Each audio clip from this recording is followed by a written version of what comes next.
오늘 함께 보실 하나님의 말씀은 마가복음 11장 1절부터 11절의 말씀입니다. 왕의 대관식이라는 제목으로 함께 살펴보도록 하겠습니다. 그들이 예루살렘에 가까이 와서 감난산 벳바게와 베다니에 이르렀을 때 예수께서 제자 중 둘을 보내시며 이르시되 너희는 맞은편 마을로 가라.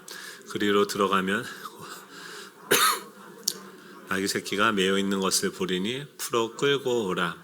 만일 누가 너에게 왜 이렇게 하느냐 묻거든 주가 쓰시겠다 하라. 그리하면 즉시 이리로 보내리라 하시니 제자들이 가서 본즉 나귀 새끼가 문 앞 거리에 매어 있는지라. 그것을 푸니 거기 서 있는 사람 중 어떤 이들이 이르되 나귀 새끼를 풀어 무엇을 하려느냐 하매 제자들이 예수께서 이르신 대로 말하는데 이에 허락하는지라. 나귀 새끼를 예수께로 끌고 와서 자기들의 겉옷을 그 위에 얹어 놓음에 예수께서 타시니 많은 사람들은 자기들의 겉옷을 또 다른 이들은 들에서 벤 나뭇가지를 길에 펴며 앞에서 가고 뒤에서 따르는 자들이 소리 지르되 호산나 찬송하리로다. 주의 이름으로 오시는 이여 찬송하리로다. 오는 우리 조상 다윗의 나라여 가장 높은 곳에서 호산나 하더라. 같이 있습니다. 예수께서 예루살렘에 이르러 성전에 들어가사 모든 것을 둘러보시고 때가 이미 저물매 12 제자를 데리시고 베다니에 나가시니라. 아멘. 우리 좌우에 계신 분과 이렇게 인사하면 좋겠습니다. 세상에 쉬운 게 하나도 없습니다. 네, 오늘 갑자기 이 컴퓨터가 자막이 다 준비해 놨는데 이게 안 올라가요. 그러니까 누가 이런 걸 예측하겠습니까? 컴퓨터는 진짜 뭐 때릴 수도 없고 어떻게 할 수가 없는 거죠. 우리 좌우에 계신 분들과 이렇게 한 번 더 축복하면 좋겠습니다. 그래도 당신이 있어 살만합니다. 컴퓨터는 우리의 말을 듣지 않지만 우리가 하나님의 대안으로 이곳에 존재하는 줄로 믿습니다. 하나님께서는 우리를 보시면서 계획을 가지고 계셨죠. 이 어두운 시대 가운데 타락하고 깨어진 그 운동장, 그래서 사람들이 그 안에서 자기 기준을 다 내어버리고 서로 경쟁하고 싸우고 있는 그 전쟁터 가운데서 제자들을 부르십니다. 그 중에서 누구를 부르시냐면 가장 약하고 가장 소외되고 가장 가능성이 없어 보이는 듯한 세상 사람들의 기준으로 봤을 때 가장 부족한 사람들을 예수님께서 부르세요. 사실 인간들은 그렇게 서로를 비교하면서 상대적인 가치 기준으로서 서로를 평가할 수 없는 존재들인 거죠. 우리 모두는 다 하나님이 만드신 작품이고 그 하나님의 영원하신 그 영광을 나타내는 하나님의 그 피조물로서 우리는 존재하고 있지만 하나님을 떠남으로 말미암아서 우리는 내가 누구인지를 존재를 잃어버렸죠. 그리고 내가 누구인지 모르니까 그렇다고 하면 나는 무엇을 위해서 어떻게 살아야 되는지 내가 어떻게 살아가야 되는지 행동조차도 잊어버린 채 각자 자신의 존재를 증명하고 규정하기 위해서 일생을 살아가게 되죠. 그래서 좋은 차를 사고 좋은 집을 사고 좋은 어떤 높은 지위에 올라가서 우리 만약에 드림팀즈 아이들이 여기 와서 우리가 축복을 했는데 그 축복의 내용이 단순히 이 땅에서 잘 먹고 잘 살고 유명해지고 뭐 이렇게 얘기하는 순간 너는 앞으로 더 좋은 멋있는 존재가 될 거야 라고 이야기하는 순간 그런 축복을 해주는 순간 지금 이 아이들은 어떻다라는 것입니까? 이 아이들은 여전히 불완전하고 결핍이 있는 존재로서 지금 이 친구들을 보게 된다라고 하는 것이죠. 세상에서 보는 그 세상의 빛은 어둠이기 때문에 보여지지 않습니다. 지난 시간에 그 길에서 만난 그 소경 바디메오를 통해서 이 성경은 우리가 어떤 존재인지를 폭로하고 있는 거죠. 예수님을 따라가고 말씀을 보면 우리 자신이 어떤 존재인지가 보여지게 되는 거죠. 나는 이 여인과 사랑하면 이 여인이 나의 사랑을 받아주기만 하면 나는 정말 행복할 거야. 우리는 로맨스를 꿈꾸면서 사랑을 고백합니다. 그리고 그 사랑에 성공을 해서 결혼을 하기도 하지만 또 실패도 하죠.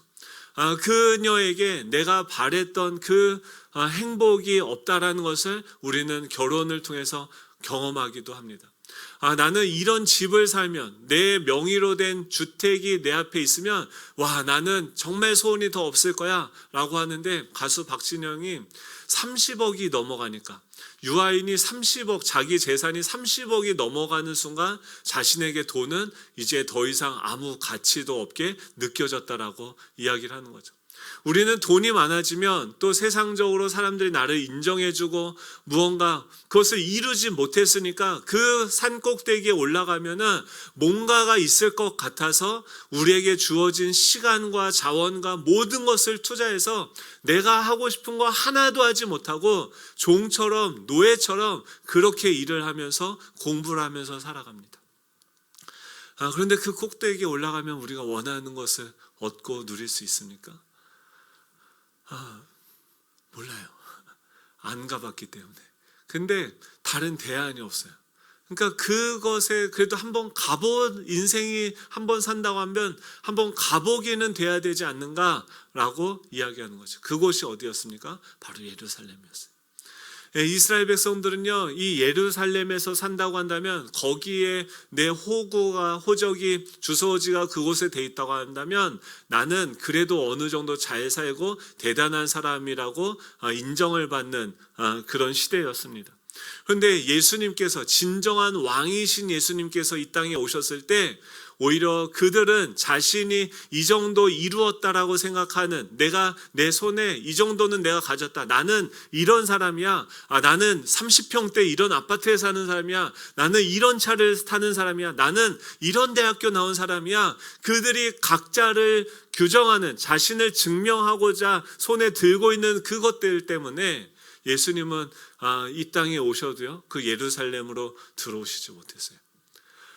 예수님은 그래서 어디로 갈 수밖에 없었냐면 갈릴리, 나사렛, 그 당시에 다 깨어지고 실패하고 소외되고 그 시대에 가장 보잘것없다고 생각하는 그 사람들이 몰려서 살고 있는, 나는 도대체 왜 태어난 건가? 나는 왜 살아야 되는가? 이런 고민들을 하루에도 수백 번, 수천 번 하는 그 사람들에게 예수님은 먼저 찾아오셨습니다.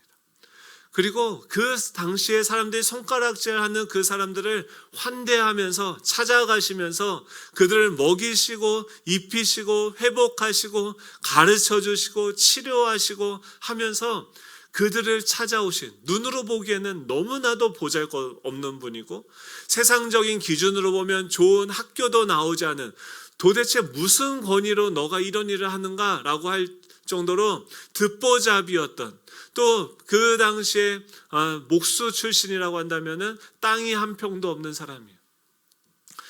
그런 예수님이 그 온전히 자신이 가지고 있는 것이 하나도 없는 채로 예수님은 가는 곳곳마다 사람들이 그를 보면서 놀라고 두려워합니다. 그에게는 다른 사람들에게 없는 무언가가 있는 거예요. 그 안에는, 우리는 돈이 없으면 불안하고 두려운데 그 안에는 뭔가 믿는 구석이 있어요. 두려움이 없고 평안이 있고 그 눈빛에는 우리가 그토록 바라는 그 평강의 그 부드러운 눈빛이 그분 안에 있는 거죠. 사람들이 그 예수님을 만나고 가르침을 들으면서 그분의 존재에 매료되어집니다.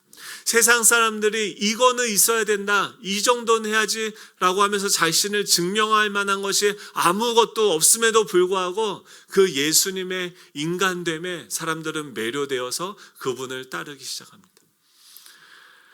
이 마가복음 1장부터 9장까지는 예수님의 그 갈릴리 사역에 대해서 이야기를 해요. 우리 인생 가운데 찾아오셔서 우리는 그런 생각을 합니다. 나도 예수님 믿고 싶죠. 그런데 잘 믿어지지가 않아요. 나도 예수님 따라가고 싶죠. 그런데 지금 예수님을 따르기에는 내가 버려야 될 것, 예수님을 따라가려면 내가 버려야 될 것이 너무나도 많은 것 같습니다. 아직은 두렵습니다. 그렇게 이야기하는 그 사람들에게 예수님이 찾아오셔서 자신이 어떤 존재인지 그들 안에 있는 그 선입견들, 왜곡된 그 하나님에 대한 지식들을 수정시켜 가면서, 나는 너희들을 임의대로 지배하고 마음대로 너희들을 부리는 그런 세상의 왕들과 다르다. 나는 너희들을 섬기는 종이고 또 너희들을 위해서 나의 생명까지, 나의 모든 것을 값없이 너희들에게 은혜로 주기 위해서 온 왕이다라는 것을 계속해서 가르침과 치유 사역과 또 함께 하시는 그 여러 가지 삶을 통해서 가르쳐 주셨습니다. 그리고 이 예수님께서 마가복음 10장에서는 어떻게 합니까? 이제 그 주변에서 예수님이 어떤 분이신지 이제 사람들이 다 알게 됐어요. 이제 이런 지도자가 우리의 왕이 되면 우리는 정말 행복해지겠다. 우리나라가 이제 새롭게 되어지겠다. 지금 말도 안 되는 이 조세 정책과 또 말도 안 되는 이런 교육 정책, 이런 모든 것들을 다 바꿀 수 있는 새로운 메시아가 왔다. 이 로마의 정권을 몰아내고 이제 우리에게 새로운 나라를 임하게 할 그 왕이 왔다라고 사람들은 기대하게 되어졌습니다. 이제 그 예수님은요, 어디로 가시냐면 예루살렘을 향해서 나아가세요. 근데 예루살렘에서 하셨던 그 사역, 일주일간의 사역인데 이것을 11장부터 16장까지 엄청나게 많은 분량으로서 우리에게 이야기하고 있어요. 예수님은요, 이제 진짜 일을 하세요. 지금까지는 뭐였냐면 예수님이 어떤 분이신지, 그분이 진짜 하나님이고 진짜 인간이시다라는 것을 우리에게 알려주시기 위해서 그 많은 가르침과 기적들을 베푸신 것이죠. 그 왕이신, 모든 것을 다 스스로 가지고 계신, 부족함이 없으신 그 왕께서 이 땅 가운데 오셔서 우리를 살리기 위해서 이제 그 핵심 사역을 하러 예루살렘으로 가는 그 상황이 바로 지난주와 이번 주의 상황입니다. 지난주에는 이 여리고 성을 들어가셨고 지금은 여리고 성을 지나서 예루살렘으로 가게 되어지는데, 여리고 성은 그 수면, 해수면보다 250m 낮은 곳이에요. 그러니까 바다보다 굉장히 낮은 곳이죠. 250m 낮죠. 근데 그 여리고는 그 정도 지역에 있는데 예루살렘은 해발 800m예요.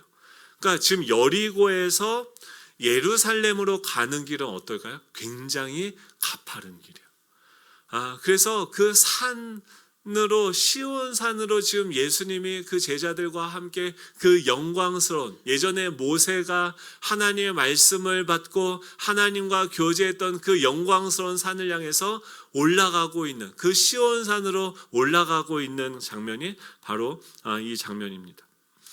그런데 예수님은요, 그냥 오셔서 뭘 하시냐면 예루살렘으로 들어오신다라고 하는 것은 예수님은 우리 주변에, 우리 겉에서, 예수님은 우리 밖에서 뭐 우리의 기도 제목을 위해서 일하시는 그런 분이 아니라, 지금 제가 첫 번째 제목을 그랬죠. 예루살렘으로 들어오시는 것을 이모션에서 어펙션으로, 그러니까 이모션은 감정인데 애정이죠. 그러니까 우리 존재, 만약에 이스라엘 땅을, 팔레스타인 지역을 우리 존재로 본다고 한다면 처음에 예수님은 어떻게 해요? 저 밖에서 똑똑똑똑 문을 두들기면서 예수님이 어떤 분이신지를 우리에게 가르쳐 주시죠. 그래서 예수님에 대한 지식, 정보를 계속 교회에 오시다 보면 계속 들어요. 근데 이게 성전 안에 하나님을 근데 경험하고 하나 더 나아가서는 어떻게 돼야 되냐면 사도행전까지 가야 돼요. 사도행전은 뭐냐면 그분을 경험하는 것뿐만이 아니라 그분과 동행하는 법을 배우는 거예요. 여러분, 지금 성령께서, 예수 그리스도께서 여러분 안에 계시는 줄 믿으시기 바랍니다. 왜 그렇습니까? 이 예수님이 예루살렘으로 들어오셨어요. 들어오셨다는 것은 지금 제자들이, 우리의 존재 밖에서 계셨던 그 예수님이, 우리가 그래서 영접기도 한다고 하잖아요. 예수님에 대해서 예수님 이런 분이야 저런 분이야 막 얘기하면은 우리가 영접한다고 하잖아요. 영접하면 어떤 일이 일어납니까? 이 예수님이 이 예루살렘, 우리의 영혼 가운데, 우리의 심령 가운데로 들어오시는 거예요. 이게 너무 중요합니다. 왜냐하면 사람이 변하죠. 변합니까? 나는 아니에요. 물어보면 안 되죠. 피차 민감한 질문은 사람이 변하기가 쉽습니까? 어렵습니까? 어려워요. 예수님 믿으면은 사람이 좀 변해야 되잖아요. 변합니까? 안 변합니까?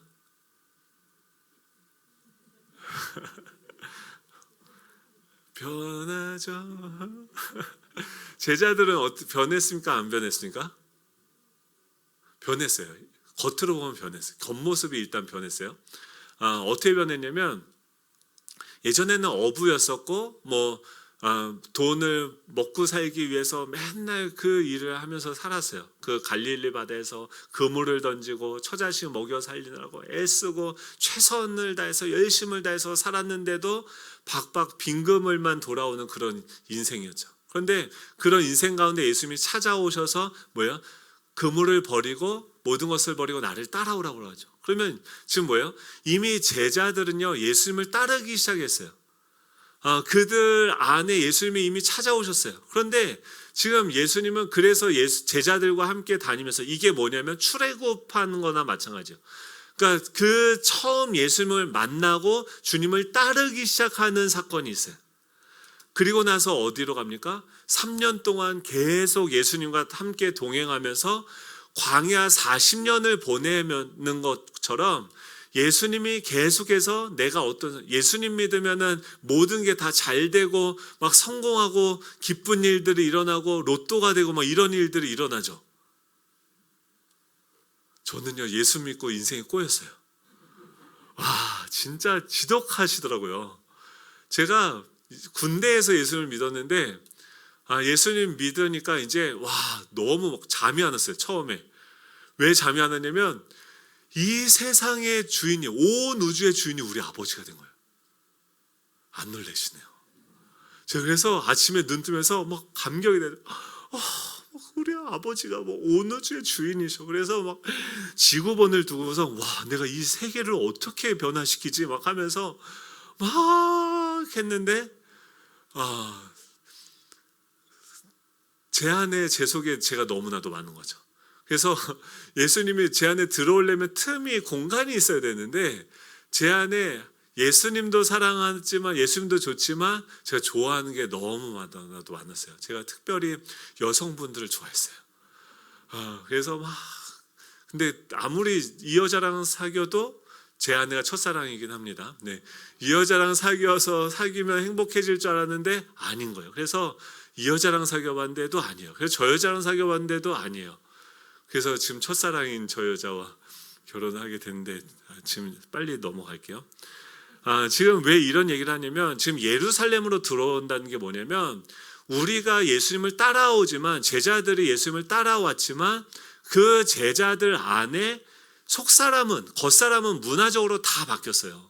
이제는 종교적인 활동을 하고 기도하고 말씀 보고 찬양을 하는데 여전히 그 제자들이 추구하고 있는 것이 있다는 거죠.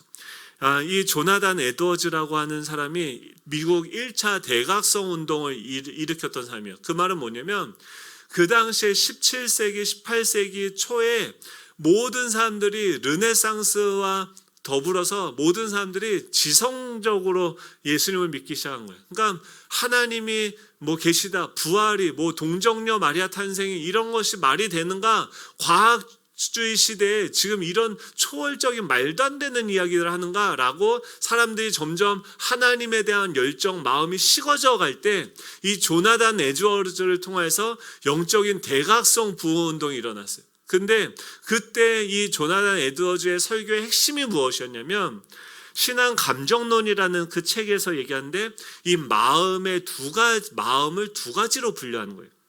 첫 번째는 이모션이고 하나는 어펙션이야. 이모션은 뭐냐면 마음에 우리가 맨날 느끼는 어떤 감정들이고 어펙션은 뭐냐면 사랑하는 것. 그러니까 우리 마음이 있는데 우리 마음이 늘 반응하는 어떤 감정들이 있다고 한다면 그것과 다르게 더 깊은 곳에는 뭐가 있냐면 우리 마음이 지향하고 사랑하는 대상이 있다라고 하는 거예요. 그런데 지금 이 제자들은 어떻게 해요? 그 행동은 변화되어졌어요. 그 조나단 에드워즈의 신학을 가지고서 설교를 하는 게 지금 팀 켈러라는 목사님인데 그분이 이 거짓 신들의 세상에서 이런 예화를 이야기합니다. 한 남자가 등장하는데 대학 시절에 수많은 여자들을 만난 바람둥이였어요. 제 얘기가 아닙니다. 팀 켈러의 이야기 속에 나오는 한 남자입니다.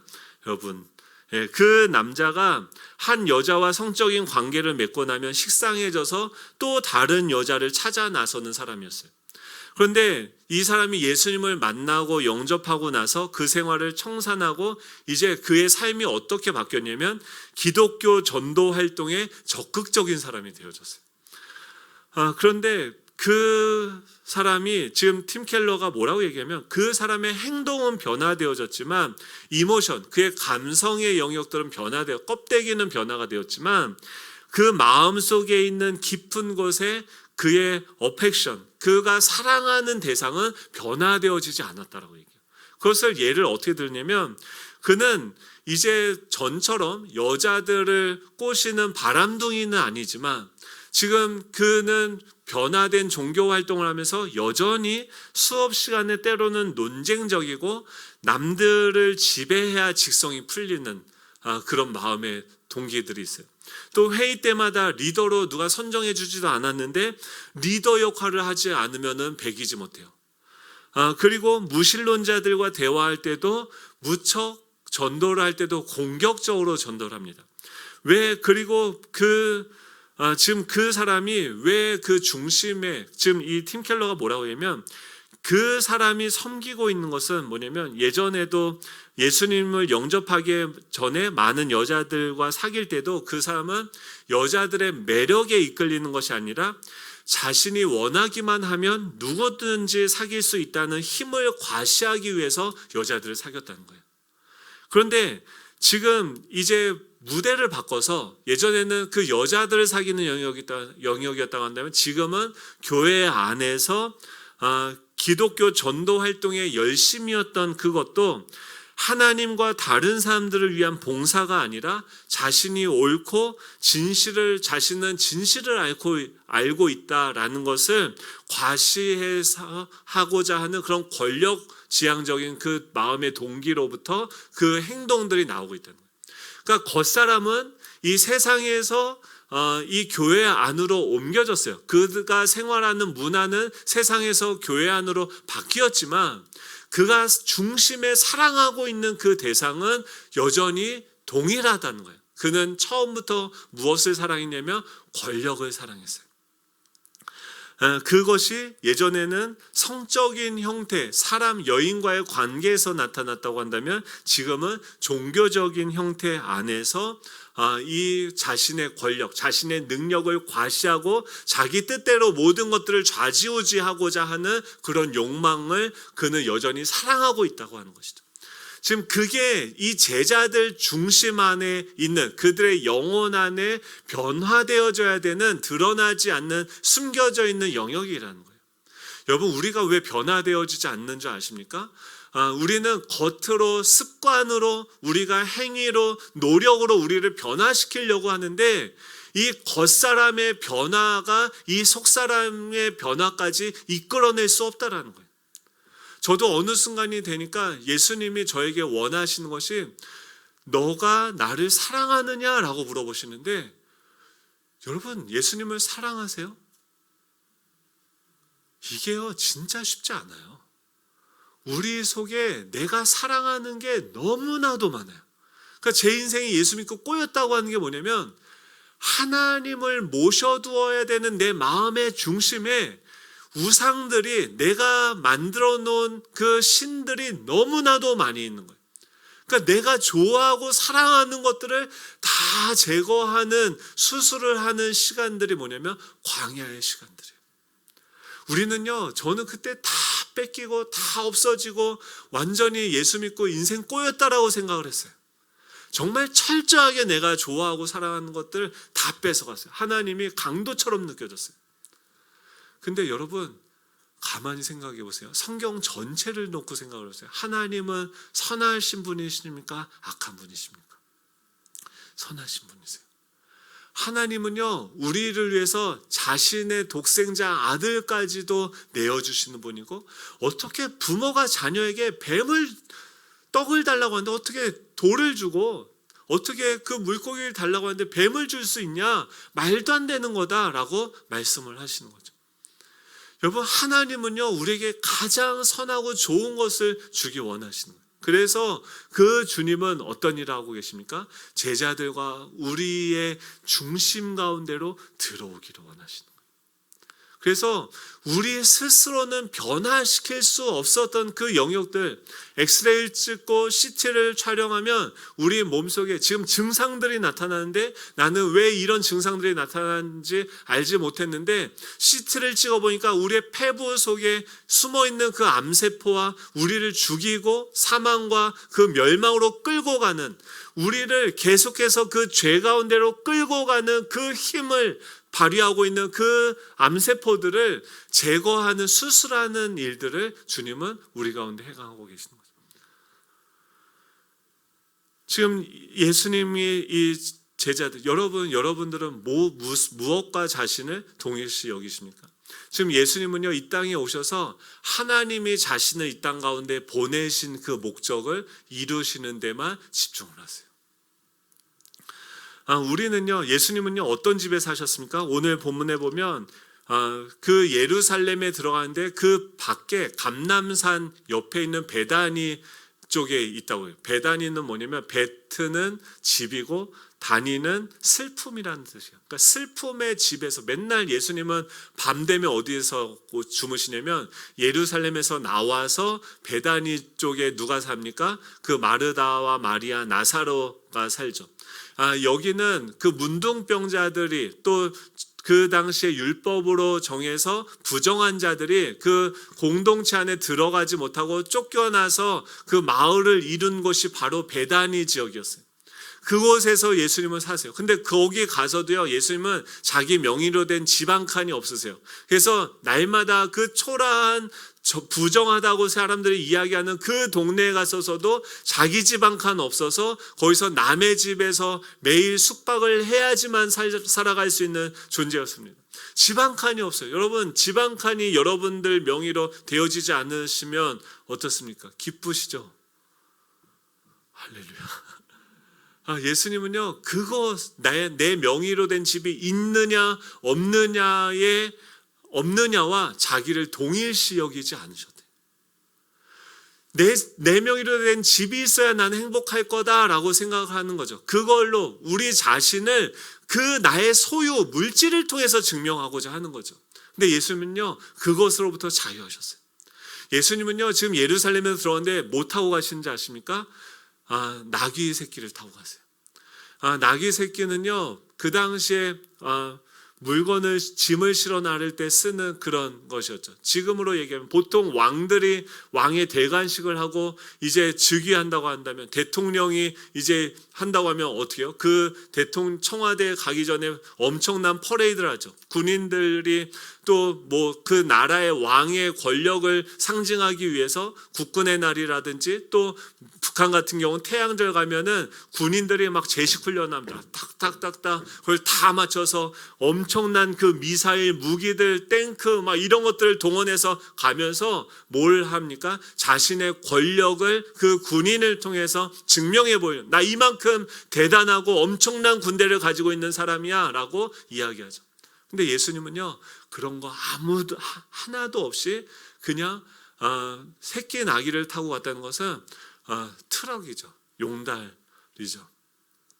그것도 뭐 새끼니까 제일 작은 용달 타고 탈탈탈탈탈 들어가시죠. 이게 말이 됩니까?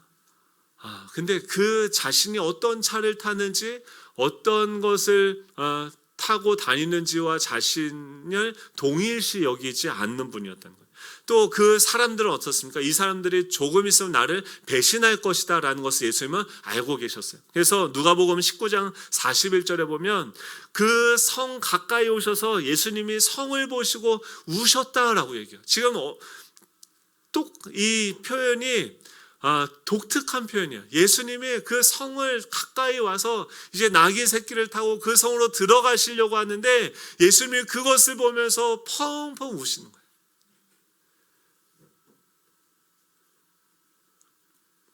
근데 그 우신 게 왜 우셨냐면 누가복음 19장 42절, 40절 이렇게 됩니다.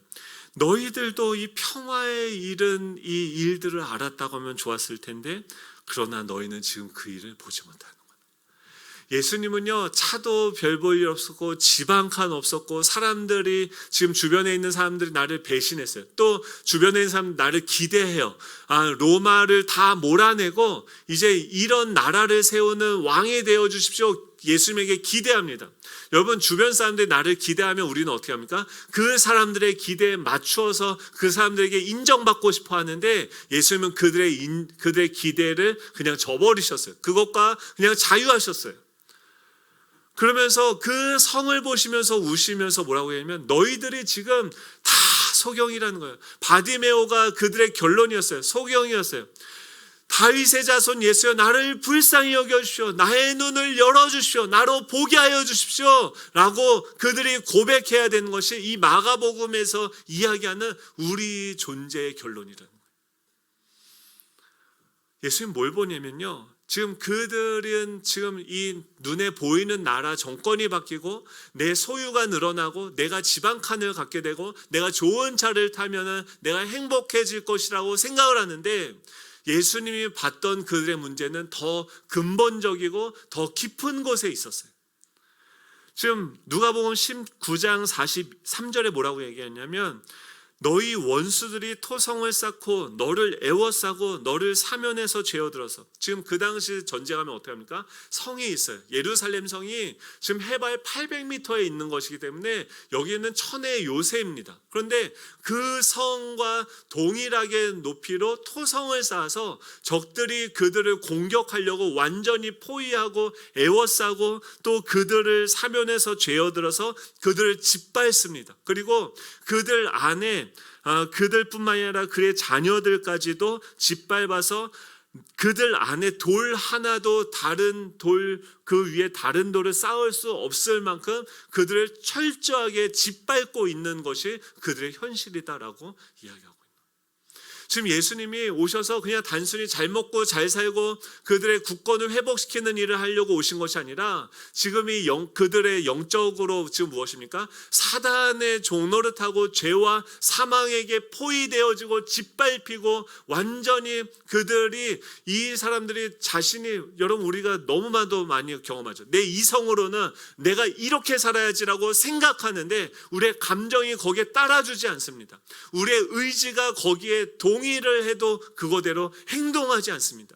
우리는 분열된 자아, 거짓 자아를 가지고 살아가고 있는데, 이 이유가 무엇이냐면 우리의 자아가 이 사단의 종로릇 되어졌고 죄인이 되었고 사망의 지배를 받아서 지금 노예로서 그 영혼들이 완전히 사로잡혀져 있는, 도무지 스스로 더 이상 구원할 수 없는 그런 절망적인 상태라는 것을 예수님은 이야기하는 거예요.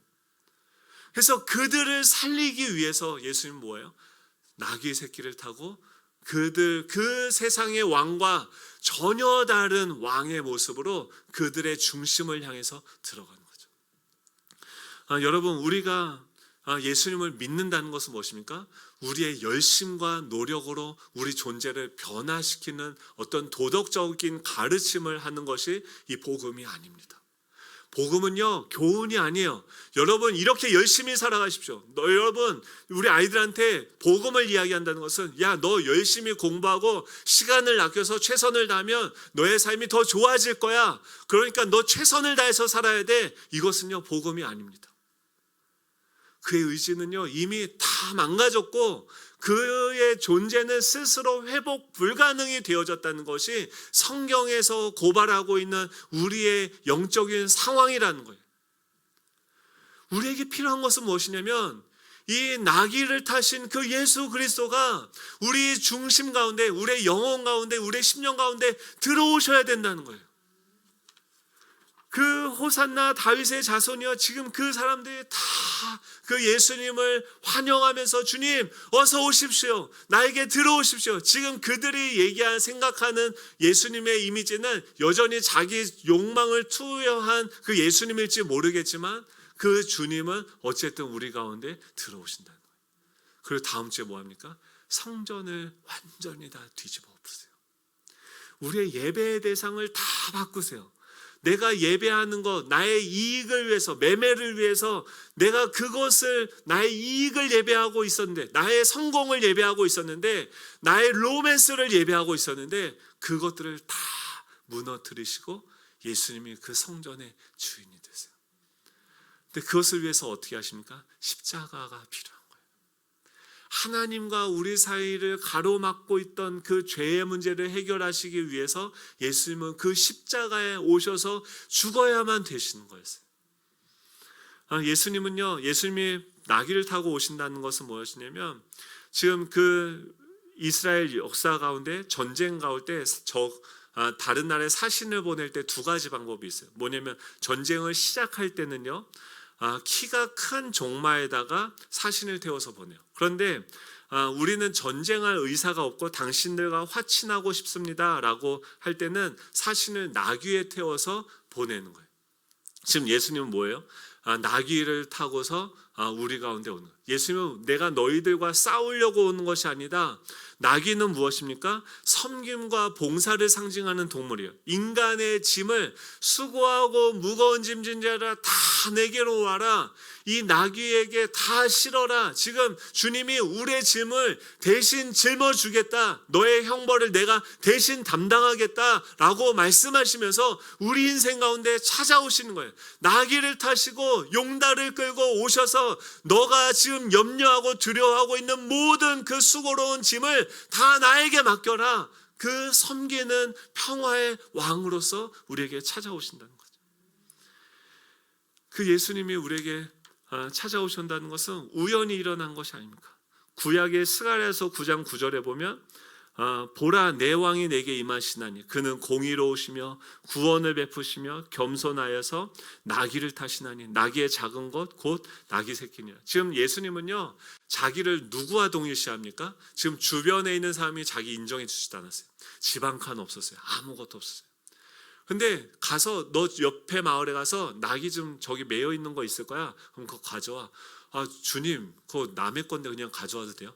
괜찮아. 가서 주가 쓰시겠다 하라라고 얘기해요. 그 장면이요, 지금 처음으로 예수님이 자신을 주로서 보여주는 장면. 지금 예수님은 세상적으로 보잘것 하나도 없고 능력도 없고 지위도 없고 아무것도 없는데, 집 한 칸 없는데, 차 한 대 없는데, 지금 자신을 누구와 동일시합니까? 하나님의 말씀 안에 있는 자신과 동일시하는 거예요. 스가랴서 9장 9절에서 얘기했던 그 평화의 왕, 우리를 구원하시는 왕, 그 영광의 왕이 이 땅 가운데 오신다고 했는데 그 왕이 바로 나야 라고 이야기하는 거죠. 여러분, 이 은혜가 저와 여러분 가운데 있기를 축복합니다. 우리 아이들에게 복음은 무엇입니까? 그들이 뭘 잘하고 못하고 그래서가 아니라 하나님이 그들을 왜 창조했는지, 왜 만드셨는지, 그들을 어떻게 바라보고 계시는지 그 하나님의 말씀과 우리 자신을 동일시하면서 그 말씀 안에서 나를 찾는 거예요. 나는 이렇게 부족하고 나는 연약한데 이런 나를 위해서 예수님이 십자가에 못 박혀 죽으셨구나.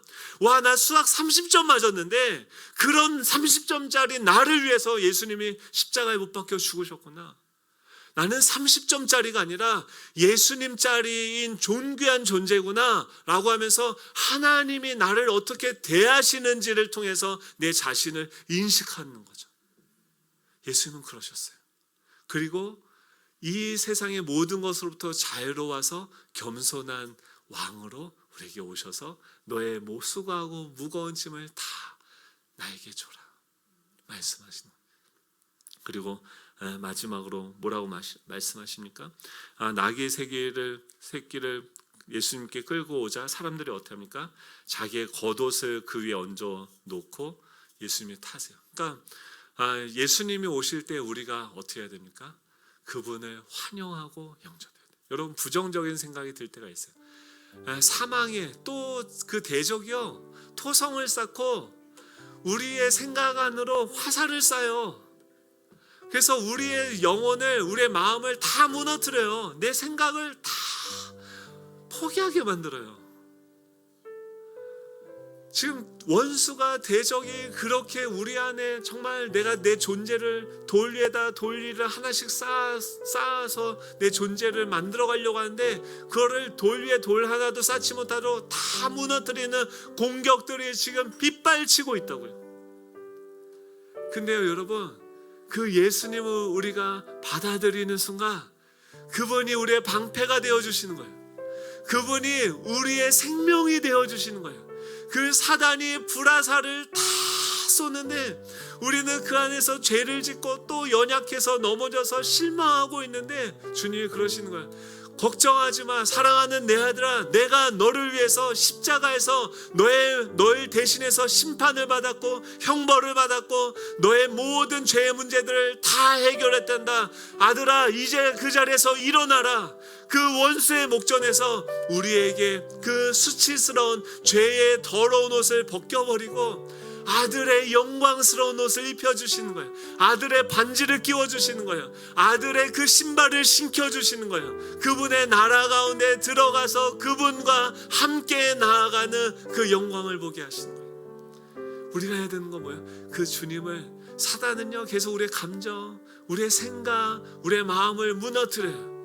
너는 이래서 안 돼. 넌 이래서 안 돼. 넌 이래가지고 너 무슨 크리스찬이야. 그럴 때 뭐라고 하십니까? 괜찮아. 맞아. 너가 얘기하는 것보다 나 더 쓰레기야? 나 더 연약. 야 지금 이 정도 제가 지금 너무 성화됐어요. 예전에 진짜 별 볼 일 없었어요. 지금도 연약하지만 예전엔 진짜 소망이 없었어요. 그 주님이 나를 이렇게 사랑하셔서 이렇게 만들어주셨어요. 근데요 더 놀란 건 뭔지 아십니까? 시편, 오늘 문드라 머리 들어라 이 찬양할 텐데 이게 시편 24편의 말씀이에요. 시편 22편에는요 전쟁에 나갈 때 왕이여 우리를 구원하소서, 우리 남편과 우리 아들들이 러시아 전쟁에 참여한다고 생각해보세요. 잠을 못 자겠죠. 군대가 그렇게 두려운데 이 아이들이 전쟁터로 나가는 거예요. 하나님한테 왕이여 우리를 구원해 주십시오. 시편 22편에 하나님께 탄원의 소리를 불러요. 그래서 시편 23편에 뭐라 합니까? 여호와는 나의 목자시니 내게 부족함이 없으리로다. 그가 나를 푸른 물밭에 누이시며 나를 쉴만한 물가로 인도하시고 우리의 목자가 되어오셔서 우리를 인도하신다. 그리고 24장은 그 다음 뭔지 아십니까? 예수님이 우리를 인도하셔서 십자가에 못 박으시고 죽으시고 지금 무덤 안에 갇히셨어요. 이제 다 이루셨어요. 십자가에서 다 이루시고 무덤 안에 누워있는 가장 연약하고 가장 쓰레기 같은 우리의 모든 모습들, 가장 비참한 모습이에요. 무덤문이 꽉 닫혀있어요. 완전히 끝났어요. 근데 거기서 뭐가 일어납니까? 우리 안에, 예수 안에 있던 부활의 생명이 꿈틀거리고 살아나기 시작합니다. 씨앗이 땅에 떨어진 것 같은데 거기서 생명이 솟아나는 거예요. 문들아 머리 들어라, 들릴지어다 영원한 문들아, 이제 영광의 왕이 들어가실 것이다. 무덤 문이요 활짝 열려지는 거예요. 이게 부활의 영광이에요. 우리 안에 계신 그 주님이 부활하셔서 우리가 쓰러져 있는 그곳에서 문들아 머리 들어라, 영광의 왕이 들어가신다 하면서 그 무덤 문이 열리신다. 그리고 어디요? 길이 쫙 펼쳐지는 거예요. 하나님 아버지께로 나아가는 우리의 모든 것들이 변화되고 회복되어, 이거는요 우리가 노력해서 열심히 해서가 아니라 그냥 은혜로 무조건 믿음으로 값없이 주시는 은혜예요.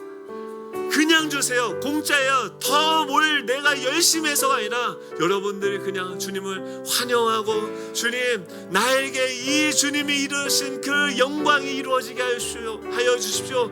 구하라, 찾으라, 두드리라, 가장 좋은 것으로 주시겠다고 하신 거예요. 이게 복음이에요. 우리 다 같이 일어나셔서요 우리 찬양하면서 나아갈 때 여러분 우리를 짓누르고 우리를 막고 우리 끝났다고 얘기하는 그 무덤의 문들을 향해서 선포하기를 원합니다. 여러분 우리 가운데 계신 부활의 영이신 그 예수 그리스도와 우리를 동일시 여기십니다. 그 주님의 이름을 우리 선포하며 이 찬양하며 나아가기 원합니다. 나라와